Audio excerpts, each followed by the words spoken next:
ഇന്ന് ബഹുമാനപ്പെട്ട മുഖ്യമന്ത്രി ഞങ്ങൾ നിയമസഭയിൽ നിന്ന് ഇറങ്ങിപ്പോയതിനു ശേഷം നടത്തിയ പ്രസംഗത്തിൽ വളരെ മോശമായ ഒരു അഭിപ്രായ പ്രകടനം നടത്തി. കണ്ണൂര് പറഞ്ഞു കേൾക്കുന്നത് പോലെ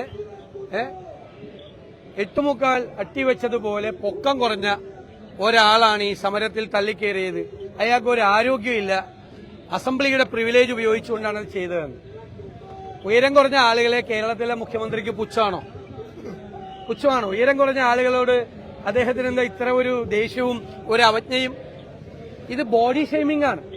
പൊളിറ്റിക്കലി ഇൻകറക്റ്റ് ആയിട്ടുള്ള ഒരു വാചകമാണ് അദ്ദേഹം പറഞ്ഞിരിക്കുന്നത്. ഞാൻ സ്പീക്കർക്ക് കത്ത് കൊടുക്കുകയാണ്. ഒന്നുകിൽ മുഖ്യമന്ത്രി പിൻവലിക്കണം, അല്ലെങ്കിൽ സഭാരേഖകളിൽ നിന്ന് നീക്കം ചെയ്യണം. മുഖ്യമന്ത്രി അത് പിൻവലിച്ച് മാപ്പ് പറയണമെന്നാണ് എന്റെ അഭ്യർത്ഥന. ഇത് CPM പല പ്രാവശ്യമായിട്ട് ആവർത്തിച്ചുകൊണ്ടിരിക്കുക. ഇതിനു മുമ്പ് മന്ത്രി വാസവൻ ഇതുപോലെ ഒരു പരാമർശം നടത്തി. അമിതാഭ് ബച്ചനെ പോലെ ഇരുന്ന കോൺഗ്രസ് ഇപ്പൊ ഇന്ദ്രൻസിനെ പോലെ ആയി എന്നൊരു പരാമർശം. ഇന്ദ്രൻസ് എന്താ മോശക്കാരനാണോ? ഞങ്ങൾക്കെല്ലാം ഇഷ്ടമാണ് ഇന്ദ്രൻസ്. അദ്ദേഹം നല്ല നടനാണ്, മികച്ച നടനാണ്. അപ്പൊ പുച്ഛമാണ് ഇവർക്ക്. അന്ന് വാസവൻ അത് പിൻവലിച്ചു മാപ്പ് പറഞ്ഞു. ഞാനൊന്ന് ബോധ്യപ്പെടുത്തി. ഇപ്പൊ മുഖ്യമന്ത്രി തന്നെ ഉയരക്കുറവിനെ അധിക്ഷേപിച്ച് സംസാരിക്കുകയാണ്. സുപ്രീം കോടതി വിധി വരെയുണ്ട്. പൊളിറ്റിക്കലി ഇൻകറക്റ്റ് ആയിട്ടുള്ള വാചകമാണ്, ബോഡി ഷെയ്മിംഗ് ആണ് നടത്തിയത്. അതിനു മുമ്പ് നടത്തിയ പാർലമെന്ററി കാര്യമന്ത്രി നമ്മുടെ ഉമാ തോമസിന്റെ രോഗത്തെക്കുറിച്ചും അവർക്ക് ആരോഗ്യമില്ലാത്തതിനെ കുറിച്ചും അവരെ മുമ്പിൽ നിർത്തിയിട്ടാണ് നമ്മൾ അവരെ കവചമാക്കിയിട്ടാണ് സമരം ചെയ്തത്. ആ പ്രസ്താവനയും പിൻവലിക്കണം.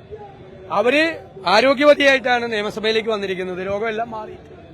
അവരുടെ ആരോഗ്യത്തെക്കുറിച്ച് പാർലമെന്ററി കാര്യമന്ത്രി പ്രത്യേകിച്ച് ഉത്കണ്ഠപ്പെടേണ്ട. അവരുടെ അനാരോഗ്യത്തെക്കുറിച്ച് പറഞ്ഞും ഒക്കെ അങ്ങനെ പറയാൻ പാടില്ല. ഒരാളുടെ അനാരോഗ്യത്തെക്കുറിച്ചോ ആരോഗ്യത്തെക്കുറിച്ചോ ഒന്നും നിയമസഭ പോലുള്ള ഒരു വേദിയിൽ പറയാൻ പാടില്ല. പാർലമെന്ററി കാര്യമന്ത്രി പറഞ്ഞത് പിൻവലിക്കണം. രണ്ടും തെറ്റാണ്, ഗുരുതരമായ തെറ്റാണ്. അവരെ തള്ളിമാറ്റിയാണ് ചെയ്തത് യഥാർത്ഥത്തിൽ ഓച്ചാൻവാർ. ഇവരൊക്കെ ഏത് ലോകത്താണ് ജീവിക്കുന്നത്? ഈ പുതിയ കാലത്തെക്കുറിച്ചൊന്നും അറിയില്ലേ?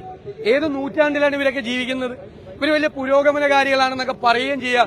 വായ് തുറന്ന ഇതുപോലത്തെ വർത്താനം വരുള്ളൂ.